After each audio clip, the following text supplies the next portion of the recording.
So, today I want to talk about a little more of a deeper topic from my journey. And I've touched on this a number of times in different videos and in some of my live streams. I've started talking a little bit about the deeper aspects of meditation and what one might call awakening or realization. Um,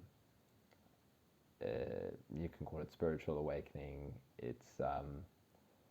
There's many different terms for it in traditional uh, spiritual communities. You might refer to it as enlightenment. It's really, there's a lot of terms that also often have a lot of um, baggage that people have around the terms themselves. So the terms don't really matter. It's more of a deeper aspect of um, meditation and really getting at the truth of um, experience and what um, we are. Um, and also, a kind of caveat that comes with talking about this topic is for some people it just might not resonate in the moment. It might sound like a load of nonsense. It often will not make any sense at all, because what it's really about is going beyond um, understanding. It's about going beyond our intellectual faculties, um, our faculties of mind and thought that we're always identified with. What awakening really is um, it's a shift out of that perspective, and it's very difficult to talk about. So I've been wanting to talk a little bit more directly about awakening um, for a while now, and I've tried to make a few videos, and sometimes I just don't know how to talk about it. It's because it's really, as soon as we start to try and talk about it, we're trying to put it into a concept for our minds to understand, and the whole process is about letting go of concepts and going beyond that faculty of mind. Um, it's a very um, deep investigation of the present moment um, of experience, right? So the caveat I wanted to say is, if what I'm saying doesn't really resonate, it's absolutely fine. It's one of these things that when we're ready to go through this investigation, the right, um, you'll pick up the right book and it will start to make sense. But maybe if you picked up that book a year ago, it would have just seemed like a load of nonsense to you. That was definitely the case for me, where I kind of slowly progressed out of my very scientific, analytical, limited framework of seeing the world through curiosity, right? Because and that's where I had to start. I had to start with where I was at. And for me, science at the time, and it still is, it was fascinating. And I thought that was the only way to understand the world. So I explored that. I explored philosophy, I explored science, and then I got led um, into more direct experiential investigations of consciousness. Um, we can explore consciousness through concepts and ideas, but consciousness is what is doing that exploring, right? If we kind of stepping out of we're creating these concepts to explore the thing that we're using to explore it with. I mean, where is everything happening in consciousness? Anyways, so for myself, I had to um, if I'd picked up, so I often recommend Angelo DeLulo's book Awake, It's Your Turn, which is for me by far the most comprehensive, clear guide to this process of waking up from the intellectual mind, this limited view of ourselves as separate from life, and that's causing all our suffering. If we really want to get to the roots of suffering, and that is often the entry point to this journey for many people, is immense suffering puts them on this path. And then eventually that suffering can be seen as a gift. It was like, I would never have found this most important path to truth if it wasn't for a lot of suffering. That's how it was for me. But just to go back to what I was saying, if I that book, when I read it, it was absolutely the most important thing I could read. It just struck so deeply, and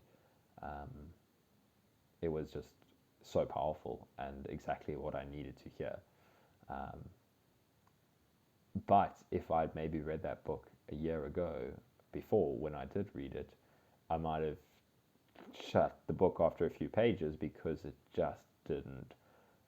I just wasn't ready to start that investigation. I still needed to go through some very difficult experiences that would force me to open my mind to things that my ego would have normally chucked out and said, this doesn't align with how I see things, so it must be nonsense.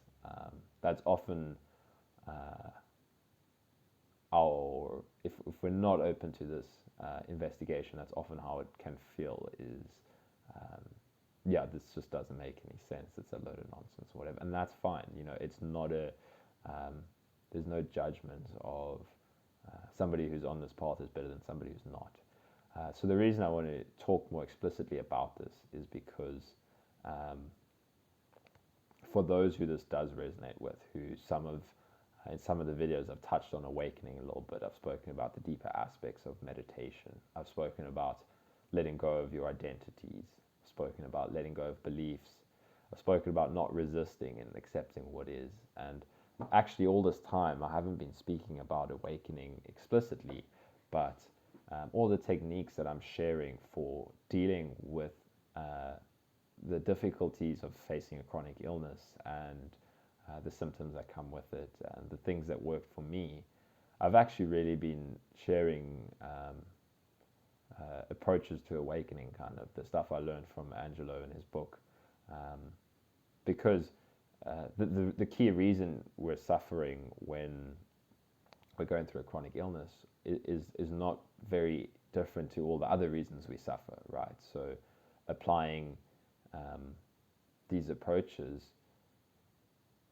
is going to be helpful, but I do want to get more to the core of what was happening for me, because if I am to talk about my recovery journey from a place of absolute honesty and authenticity, it at some point it no longer became a journey towards recovery. It became a journey towards awakening. It was seen, and it was quite a relief moment when I'd been on this journey for a while, and I'd been in touch with meditation practices, and I've been exploring these kind of concepts. And eventually, when I started listening to Angelo's talks, and he's got a lot of talks on YouTube where he touches on the subject and how this can play out so differently for different people. It's not just for somebody who's sitting on a meditation retreat for months and really deepening their meditation practice. Those aren't the only people who are going to awaken to the truth of who and what they are, and gain these insights into non-self and get at the roots of their suffering, right? It can and it will happen to people spontaneously through extreme life events, right? Extreme tragedies and big life changes can, what it does is it shakes up the world we've become so fixed in, and it can be very disorientating for that identified self That's that state of mind that awakening is about going beyond, right? If we really want to get at the roots of what's causing us to suffer, the roots of what's making life feel like it's just not it.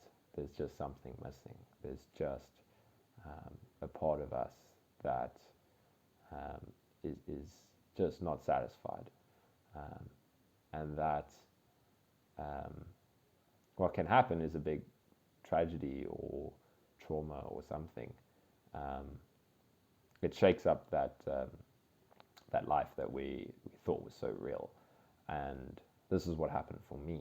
So um, this whole chronic illness recovery journey story um, was about like losing my old life. But before I knew about this awakening process, it was terrifying because um, it was what I was identifying, what I was identified as was being stripped away.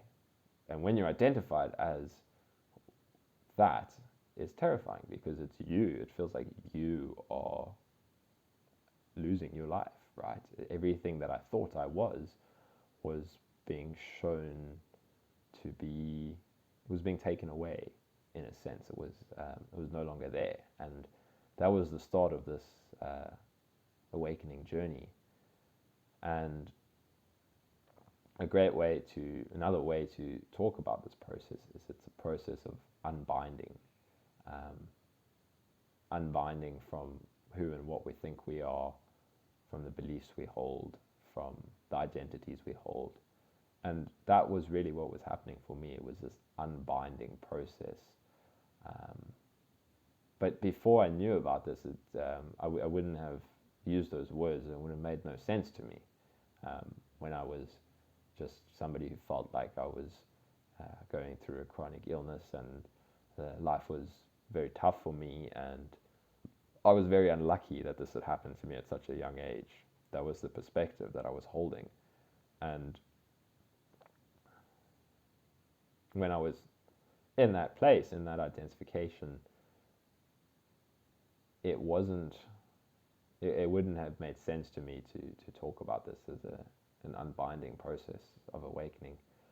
But once I'd been on this journey for a while and things had gotten sufficiently difficult and things kept on getting stripped away from me, and everything that I thought was a way out was a dead end, right? That was a key part of this. Was every time I kind of tried to cling back onto that world that was kind of dissolving, um, it it didn't work. So in the story of the chronic illness, it was like, oh no, this is causing symptoms, this is causing crashes, this is causing flare-ups. I can't do this. It's dangerous. Um, but really, it's seen as like such a incredible. Um, it's such a crazy. Looking at it from this side now, it was such a crazy journey because it's like life was just giving me no choice but to go on this deep inquiry, investigation, awakening journey. Um, and once I started seeing things from this perspective, it was. I remember the time I kind of hadn't put them together, so I was interested in meditation and awakening and realization. I listened to Sam Harris.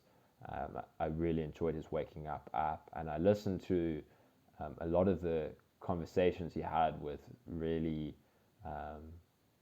deeply realized spiritual teachers on his app. He's got lots of talks with, he's got Locke Kelly and Ajay Shanti and some really good teachers. And they would always talk about this non-duality, this seeing the world not from the sense of a separate self, right? So um, there's the illusion of the separate self, and it's really about it's not an intellectual understanding, right? There's actually a completely different way of perceiving things. It's not about believing anything. It's not about understanding anything. It's about direct experience. Adyashanti says this so well, that he's not teaching anything for you to understand. His teachings, and Angelo says this at the start of his book as well. It's you don't need to believe anything. All it is it's a pointing, um, it's some techniques that you can use to investigate your own direct experience if you feel inclined to, right? Um, anyways, I kind of forgotten where I was at. I was talking about. Um, right, I didn't. I was interested in awakening and what they were talking about when I was listening to Sam Harris and other teachers talking about this topic. Um, but I didn't really realize that the process that I was going through was so um, deeply aligned with this. It was a kind of spontaneous um, push from life in this direction. Um, and when this changed, I'd found Angelo's work, and I'd watched some of his videos, and I think I'd started reading his book, and I was listening to some of his talks. Um, and what I kind of thought was like, I'm going to give up on. I don't think I completely gave up on trying to recover, but I was no longer fighting this. For so long, I'd been. Um, I need to get rid of this illness so I can have my life back, right? And then slowly, I was starting to realize that that's what's causing me to suffer, right? It's fighting this illness and trying to change and control my experience. And I was learning that um, this is actually not such a bad thing that's happening to me. And almost all the while, I kind of knew that there was so much that I was learning that I was like, this is a good thing that's happening to me. Like if I ever get back to my old life, I will be such a different person. Um, but there was still a clinging on to getting back to my old life or something like that. And there was still so much suffering and fighting and resistance that even though sometimes it felt like a good thing, there were some times when um, I didn't want to even exist anymore because it was so uncomfortable. Um, and that's when I was fighting it the most. Anyways, I remember realizing, listening to one of Angelo's talks, and um, he said how this spontaneous awakening journey can play out for some people, and it's crazy how life can put somebody on this path, and um, it can come across as this mysterious illness that's giving people symptoms, and it leaves them stuck at home, not being able to do the things they used to. And I just burst out laughing because I was like, oh my fucking god, this is this is what's going on.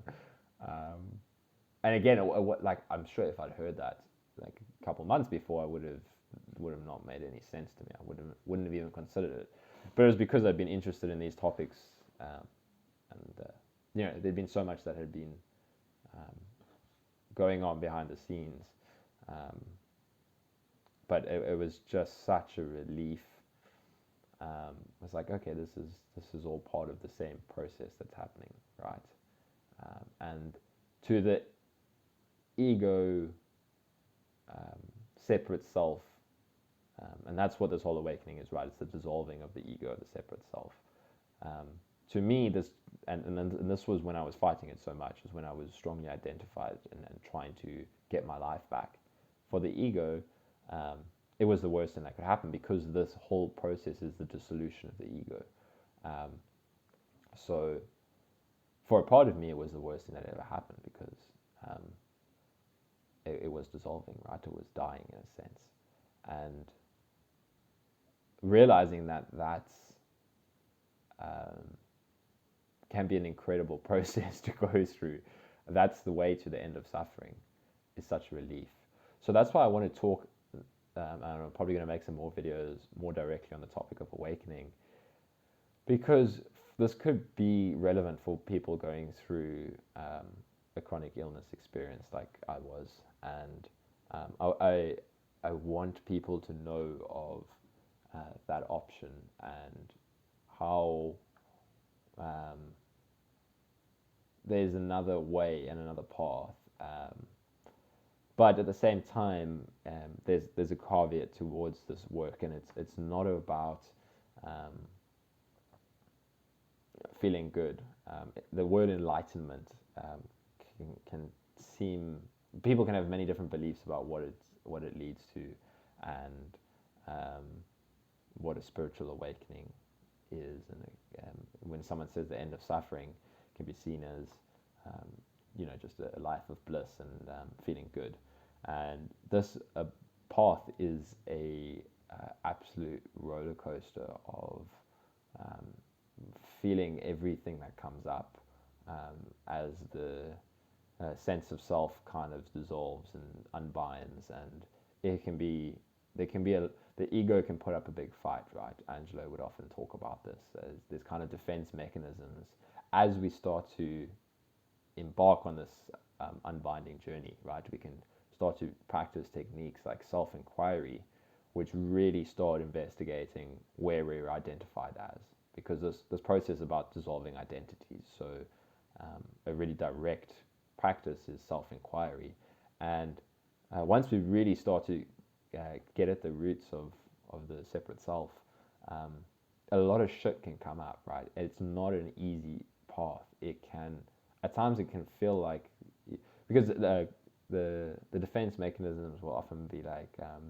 lots of very believable thoughts, and for a long time we really struggle to see, and it can keep on happening that even though we know a thought is a thought, we can really believe the thoughts. And I remember for myself, it was when I was spending, kind of giving myself to this process completely. I was living on my own in an apartment, because it was like, what else can I do? There's nothing. And now that I'm not fighting this, I'm actually in the perfect environment to let this unfold. And I've realized that this is what I really want, right? This is the most important thing to me. Um, that's really one of the most important things in this. If you really want this, it will happen, right? If Angelo will often say, like, there's lots of different practices we can do, and they're very helpful. But the key place to start is a real heart level commitment to this. If you're really committed to getting to the roots of your suffering and finding truth, because that was another aspect of this for me. Is like, originally I was so interested in physics and philosophy, because I wanted to, because of this whole process that was happening to me, I wanted to know, what is this life thing. I wanted to, I wanted truth, in a sense of, I was, exploring physics and philosophy and trying to understand what is the universe, what is consciousness, what is all of that. So there's that aspect to it as well. If you really want to know who and what you are, and you're willing to go through what you need to, then this process kind of will happen. But just a caveat towards this is that it's not an easy process, right? And there can be times where it can feel literally like you're dying, because there's that defense mechanism of the ego and the ego is not really a separate identity like thing. It's the thought processes.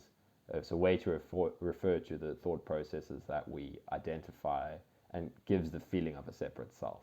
So there's all these mechanisms of thoughts, and collectively it feels like there's a me that has my own life, that I, moving through time, and the past and the future and all of that, and that can be referred to as the ego, the separate one, and it feels like I've got control over life, right? That I can make things the way I want to be, and all of that. What happens is it can really feel. I remember once I was no longer. Once I realized that there was another way, I would have days where it was so uncomfortable, and I would have thoughts saying, I just want to die. Like, I don't want to feel this anymore. I just want to die. I would literally go for a walk in nature, and I remember just lying down on a bench somewhere and just like, can I die without dying, right? Because So what I'm referring to here is it was a relief because I knew that that wasn't um, that wasn't me anymore. Like maybe before I'd been on this journey a little bit, I would have been terrified, thinking I'm having such suicidal thoughts. Like what the fuck is going on? Um, and it wasn't. Um, Eventually, it was quite clear that that's just part of this process, right? Um, and it was fine. It was like I let those thoughts come up. There's a part of me that's really fighting this at the moment, and that I know that's just thoughts. I know that that's part of this process. So I kind of just let it happen, and it was like, well, I know that this whole awakening process is about letting go, um, about going beyond that um, perspective. So it wasn't um, so terrifying anymore. It was very uncomfortable. It was such a difficult time, but seeing things through this slightly different, well, it was very different perspective, was a big relief. So yeah, that's it's a difficult path, and if it doesn't resonate, then don't force it because it's kind of giving up everything, right? It's the end of your whole world as you perceive it. So it's not for the um, light-hearted, but for some people they don't have much choice, right? You're suffering so much has been taken away from you. You're kind of on this path already without knowing it, and that's really why I wanted to talk about it because um, some people don't even know that there's this perspective. I mean, most people, 99% of people, don't even know that there is this path of realization, of awakening. And that's where Angelo's book is great because even in his first few chapters, that's exactly what he talks about is um, that this is an option. And if it feels right for you, then there's really good news, right? Because it is possible to um, awaken from this life of separation and suffering. There's a completely different perspective available, um, but it's not an easy path. Um, but it's something you're completely capable of. It's something that's available to everyone, and your life will always give you, to the ego, to the separate self. It might seem that you've completely overwhelmed and it's something you can't handle, but you always have the capacity um, to handle what's there. Um, so that's just kind of, I guess, my first video talking more directly about this because um, for the people that it does resonate with, I kind of want to share this perspective a little bit more. And again, as I said, because it's really where this, halfway through this whole thing, it was kind of realized that this was what was actually going on for me.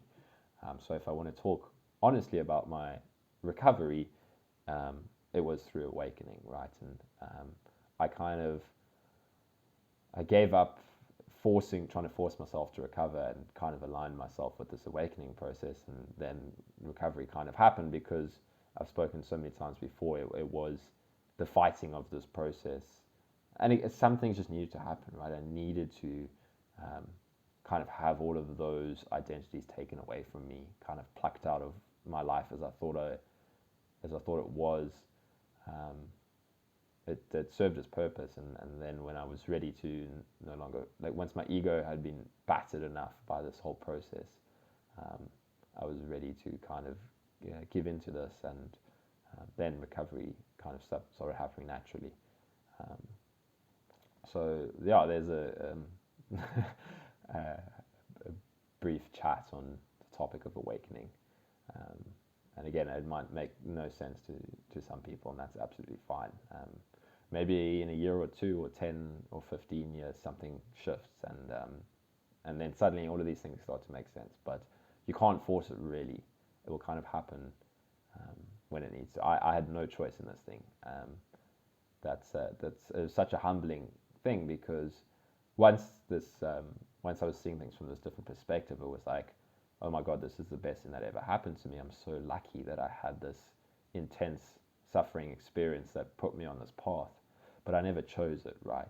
I didn't choose uh, to suddenly have this experience that was going to wake me up. So um, you can't force it really. You can't fight it and you can't force it. So yeah.